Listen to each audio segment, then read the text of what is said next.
Muy buenas tardes, profesora y compañeros. Hoy voy a presentar en la exposición sobre los hechos jurídicos, las cosas y su clasificación. Mm, Los hechos jurídicos. Roma no tenía una teoría general del derecho, ya que se trataba de un derecho de acción. La definición de derecho la definición de hecho es, el hecho es la acción captada por los sentidos, ya sea realizada por el hombre o por la naturaleza.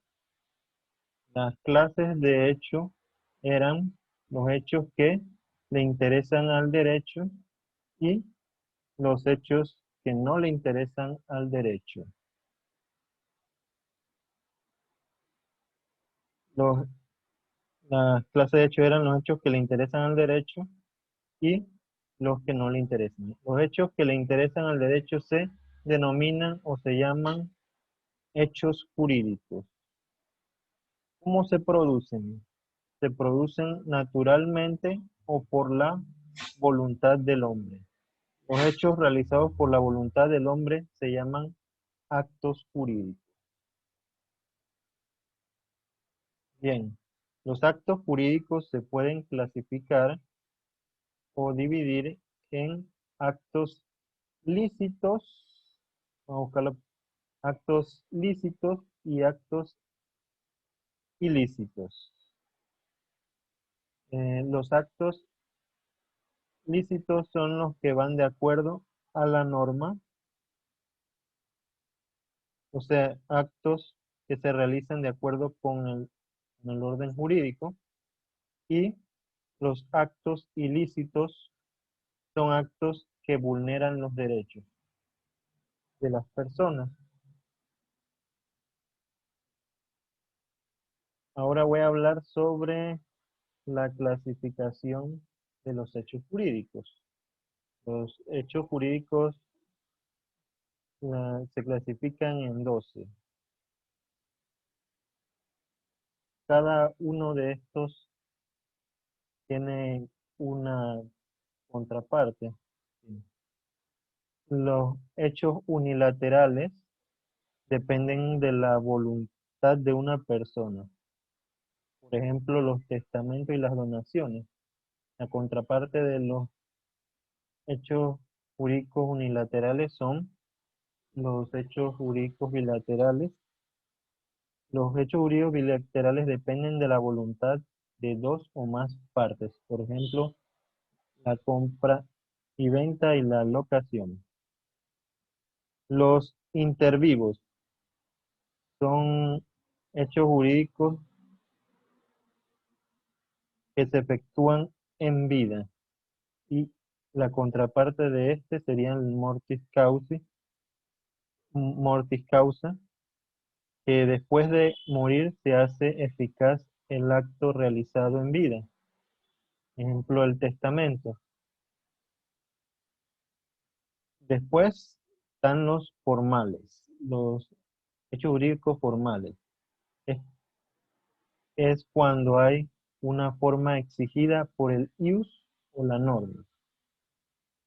Son hechos que se realizan eh, va- siguiendo una forma ya estipulada o dicha en el ius. Los no formales es cuando el ius o la ley dispone que ésta es libre y a criterio de las partes. Por ejemplo, la compra y venta. Ellos, los no formales, el ius o norma le permite a los civiles decidir la forma en que realizarán este hecho o negocio. El número 7 son los causales. Es cuando una causa está unida al acto jurídico y si la causa es inválida, también lo es el acto. Por ejemplo, la venta de esclavos para la prostitución, los causales.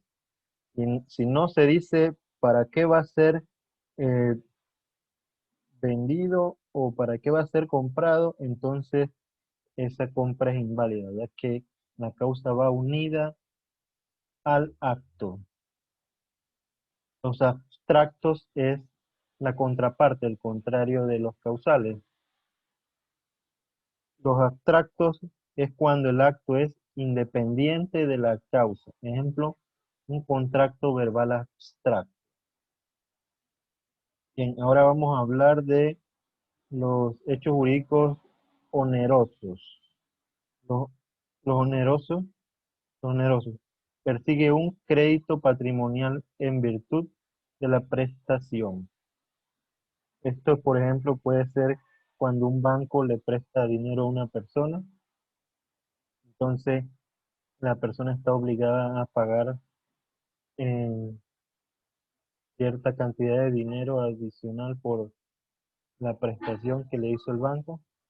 Ahí entran los hechos, eso entra entre los hechos onerosos. Los gratuitos es la contraparte de los onerosos. Aquí hay una ventaja, pero sin contraprestación. Ejemplo, puede ser una donación. Los civiles están consagrados por el IUS y los pretorianos están establecidos por el derecho pretoriano. Bien, ahora voy a hablar de los elementos que forman los hechos jurídicos. Los hechos jurídicos están formados por tres elementos.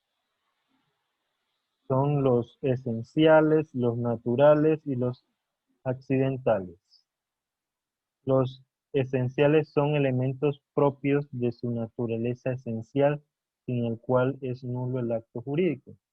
Sin- son esenciales. Sin ese elemento esencial, el acto jurídico no existe. Los naturales siempre están presentes en el acto, por lo que no hace falta introducirlos ni mencionarlos. Y los accidentales son elementos introducidos por común acuerdo de las partes en el negocio jurídico. Y si no están introducidos en el negocio, no tienen ningún valor. Bien, ahora voy a hablar de el elemento que conforman los actos jurídicos, los elementos esenciales que conforman el acto jurídico. Voy a hablar de los elementos esenciales que conforman el acto jurídico. Son elementos propios de la naturaleza del hecho jurídico, son la manifestación de la voluntad, el silencio, el objeto, la causa de las causales y la forma de las formales. Son estos que están aquí, que pueden ver aquí. Eh, la manifestación de la voluntad se puede manifestar de dos formas, de forma expresa y la táctica. En la expresa, la voluntad se expresa de manera que no puedan quedar dudas. eh, de manera que no puedan quedar dudas. Por ejemplo, de forma oral y de forma escrita. Por ejemplo, de forma oral y forma escrita son los contratos estipulados y el testamento en la última. La forma escrita sería el testamento.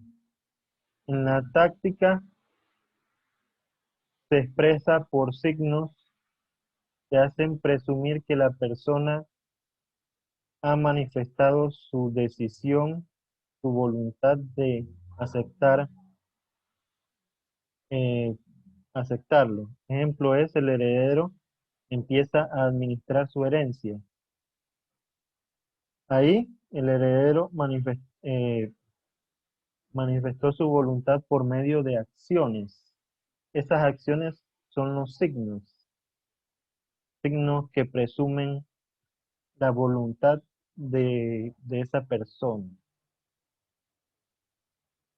Bien, ahora voy a hablar de los naturales, los elementos naturales que conforman el hecho jurídico. Siempre están presentes en el acto jurídico, por lo que no es necesario introducirlos. Son la garantía de dicción, que es la garantía de la titularidad de la cosa. La, siempre debe estar garantizado de quién es la cosa que se va a vender o algo así. Y también los vicios redivitorios son los vicios ocultos de las cosas. Ejemplo, la humedad y las cañerías de una casa serían los vicios ocultos de la casa. Entonces, en un negocio siempre se va a vender un producto o algo así, y los vicios de la, de las cosas que se van a vender o se van a comprar siempre están presentes.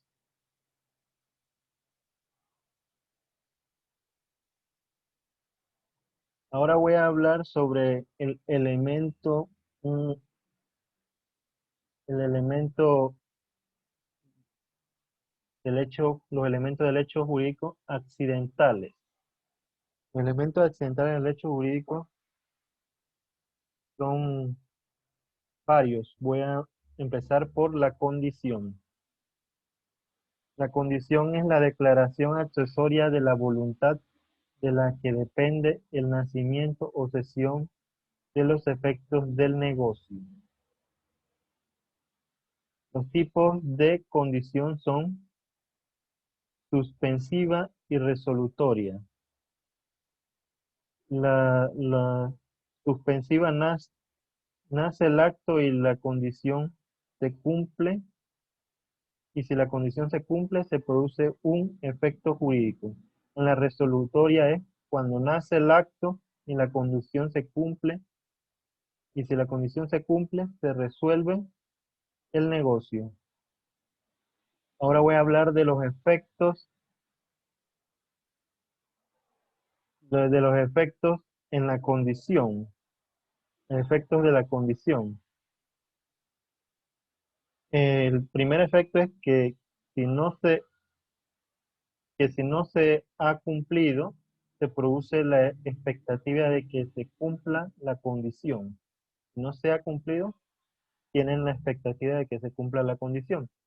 Si se cumple la condición, entonces se surten los efectos y las obligaciones correspondientes, y si no, no se llega a cumplir la condición, no se llega a cumplir la condición, es como que nunca ha existido un negocio o trato entre las partes involucradas.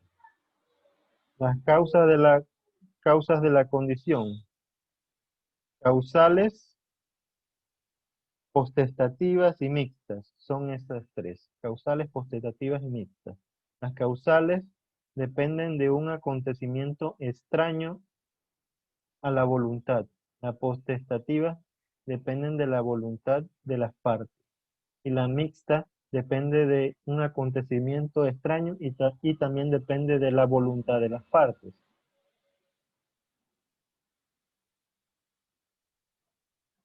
El plazo. El plazo es, está dentro de los accidentales, dentro de los elementos accidentales. Definición del plazo: es declaración accesible de la voluntad por la que el acto depende de un acontecimiento futuro y cierto. El efecto es que se debe esperar a que se cumpla el plazo para poder hacer efectivo el reclamo. Bien, las formas de plazo son, se sabe que llegará y cuándo, sería una fecha calendario. Otra forma de plazo es que se sabe que llegará y no cuándo. Y la otra, son cuatro. La tercera es que no se sabe que llegará, pero sí cuándo. Y la última es que no se sabe que llegará ni cuándo. Esas son las formas de plazo. Bien, ahora voy a hablar sobre el cargo. La definición de cargo. Declaración accesoria de la voluntad por la que se establece un cargo o gravamen lícito a una persona que es beneficiada por la liberalidad. El efecto es que se produce al momento de realizar la liberalidad. Cargo es que eso sería como en el caso de un préstamo, algo. eh, Ahí, en el préstamo, la persona obtiene una ganancia, pero tiene el cargo de que siempre va a tener que pagar una cierta cantidad de dinero adicional por un tiempo.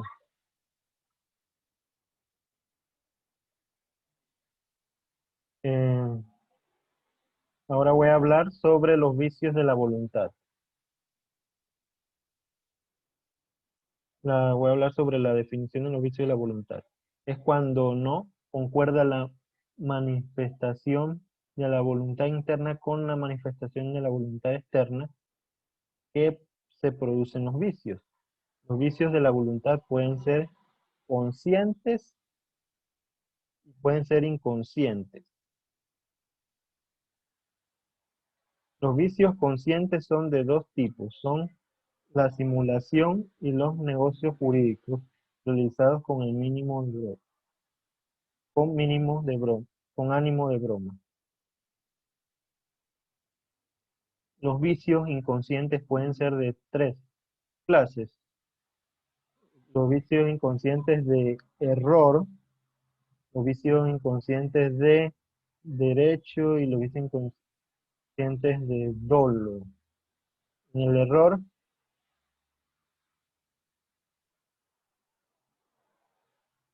en el error hay tres clases de vicio de error. Vicio de error en el negocio, en la persona y en la cosa.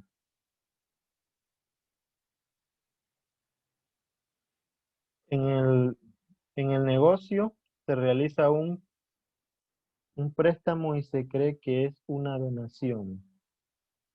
Ahí hay un vicio de error. En vicio de error en la persona se cree que se contrata a una persona y en realidad se contrata a otra. En vicio de error en la cosa tiene tres subtipos de errores en la cosa. En el cuerpo recae en la identidad. Entonces, una cosa que tiene un error en la venta, en la sustancia, pues creo que es oro y es cobre. Ahí. Hacen una compra de algo y se equivocan en la sustancia. Por ejemplo, va a comprar un jugo y le venden agua. Eso es un error en la sustancia. En la cantidad también pueden haber errores de cosas en la cantidad. Que compras tanta cantidad de lápices, o sea, compras 10 lápices y te dan 5. Hay un error en la cantidad de cosas. Eh, error, error ahora voy a hablar sobre los vicios inconscientes de derecho. Es, es el desconocimiento del uso norma. No se puede considerar inocente a alguien que incurra en un delito por un desconocimiento de derecho. Ahora también está el dolo, que es toda astucia y maquinación que realizan una de las partes tendiente a hacer incurrir la otra en error. Por último, voy a hablar sobre las cosas y su clasificación. El derecho sobre las cosas. El derecho sobre las cosas tiene otro nombre, pues tiene el nombre de derechos reales, que son los que se encargan de autorizar la conducta del titular sobre la cosa y se enumeran dentro del derecho objetivo. El derecho sobre las cosas o derecho real se clasifica en derecho real de propiedad, derecho real sobre la cosa y derecho real de garantía. El derecho sobre las cosas, el derecho real de propiedad otorga las facultades más amplias que pueden tener una, que puede tener una persona sobre una cosa. El derecho real sobre una cosa ajena es así mismo como lo dice, tiene, se tiene derecho sobre algo que no le pertenece. Y también está el derecho real de garantía que faculta a la persona para retener o poseer algo que no le pertenece o pedir la posesión de algo que no le pertenece como una garantía de que le paguen una deuda, una deuda que tengan con esa persona. Ahora las cosas se clasifican en res in commercium y res extra commercium. Res son cosas que pueden ser útiles para las personas. El res in commercium son cosas que pueden ser apropiadas por las personas o particulares. Es decir, cosas que se pueden comprar, que se pueden vender, que se pueden poseer. Res extra commercium son lo contrario, son cosas que no pueden venderse, ni comprarse, ni poseerse, ya que están protegidas por el derecho divino y el derecho de la humanidad. O sea, son derechos que todos deben tener, entonces no se puede poseer algo que esté dentro, alguna cosa que esté dentro del res extra comercio. Bueno, esto era todo lo que quería presentar. Muchas gracias por la atención. Que tengan buenas tardes.